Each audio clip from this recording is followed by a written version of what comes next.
Hi friends, I am going to explain the concept of judicial activism in this video. You might have come across this term when you study Indian polity and constitution, and also while going across certain judgments of the judiciary in India, that is high courts as well as the Supreme Court of India. Judicial activism as a concept and as a practice.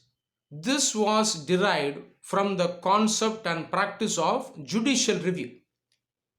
We will discuss judicial review in detail separately under another video. Keep in mind judicial review. This feature in India was derived from the American Constitution. For that matter, the larger principle of independence of judiciary, even this feature was derived from the American Constitution. Now coming to judicial activism. The start of judicial activism in India can be largely traced back to the 1970s. Specifically, we can trace this to the year 1973, when the election of the former Prime Minister of India, Ms. Indira Gandhi, was challenged before the judiciary. Now, we will look into this concept, judicial activism, in detail. What do you understand by activism? Activism means somebody playing a proactive role. Here, the judiciary is playing a proactive role. What is judiciary? Judiciary is an important organ in a democracy. In a democracy, there are two other organs. Altogether, there are three main organs. The first organ is legislative, the lawmaking body. You have the parliament at the central level and the state legislatures at the state level. This body is called legislative. The second body is executive, which is in charge of administration, which runs the country, which is in charge of the day-to-day affairs of the country. This formulates policies, implements policies. This is executive. The third very important pillar in the democracy is judiciary, the network of courts. They dispense justice, they hear cases. Okay, they also interpret the law as well as the constitution. So this is the basic duty of the judiciary.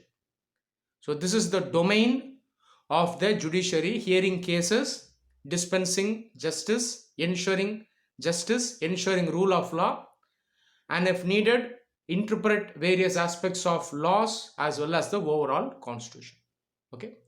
Generally, judiciary will not step into the other two pillars, executive and legislative. But sometimes the judiciary will step out of its original role and it may proactively do certain things. This proactiveness is called judicial activism. Okay, generally it will take suo moto cognizance of certain issues, cases, problems in the country. Why it is doing so? First of all, to ensure the supremacy of the constitution, to uphold the important values of the constitution, to guarantee the fundamental rights for the citizens, and to ensure the overall welfare of the society, the individuals, and development of the country. Generally, judicial activism is done through certain methods. The most important is through judicial review. We will separately study judicial review in detail under another video. Under judicial review, the actions of the executive and legislative will be subject to the scrutiny of the judiciary. Cases can be brought to the courts, that is judiciary, by individuals. The courts can also hear cases suo moto. Suo moto means on their own. Apart from this, cases can be heard through public interest litigation. Okay. Apart from this, the judiciary in India can review their own earlier observations and judgments. Apart from that, they engage in judicial activism by having supervision over the lower courts. So, these are the important ways in which the judiciary engages in judicial activism. Now, the main part, why judicial activism in the first place? When you have two other pillars, executive and legislative, why the judiciary is stepping in? It is not without reasons that the judiciary is stepping in. The judiciary steps in mainly during two situations. The first is where the legislative as well as the executive fails to do their duties, where they fail to uphold the values of the constitution, where they fail to uphold the fundamental rights of the citizens, where they fail to ensure the development of the country, the welfare of the individuals and the country as a whole. Let me give some simple examples where the judiciary has stepped in before in this aspect. Manual scavenging. This practice has been prevalent in India for a long time. Manual scavenging is nothing but human beings cleaning the excreta of other human beings. It is a inhuman practice. Even though this is illegal, this has been happening in India even now. In the recent past, the judiciary has pulled the executive as well as the legislative for not taking proper action and adequate action to completely eliminate manual scavenging in India, which is a inhuman practice. It runs against the fundamental rights of the citizens. Example of judicial activism.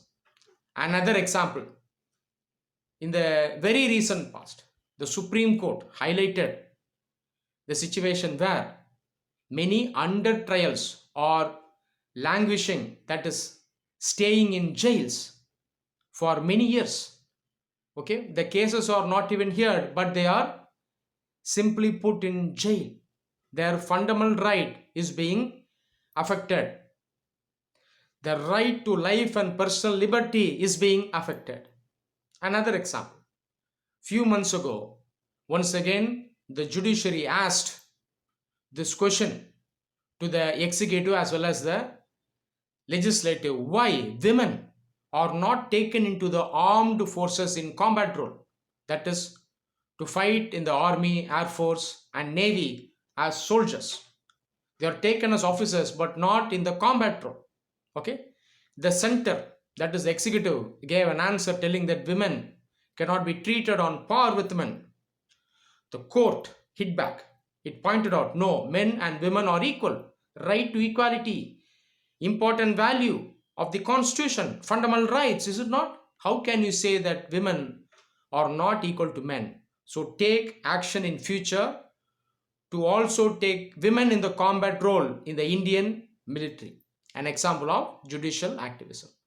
What do you observe here? Here the executive and legislative are failing to do their duty. So here judiciary is stepping in. Okay, this is the first dimension. We have a second dimension also. Here the executive or the legislative may act in a tyrannical manner and in a arbitrary manner that affects the fundamental rights of the citizens, or in a manner which undermines the important values of the constitution. Let me give some simple examples. The recent past, the Supreme Court upheld the right to privacy of the citizens in India. The reason is, sometime back the central government brought certain rules like compulsory submission of Aadhaar card to obtain the important welfare schemes.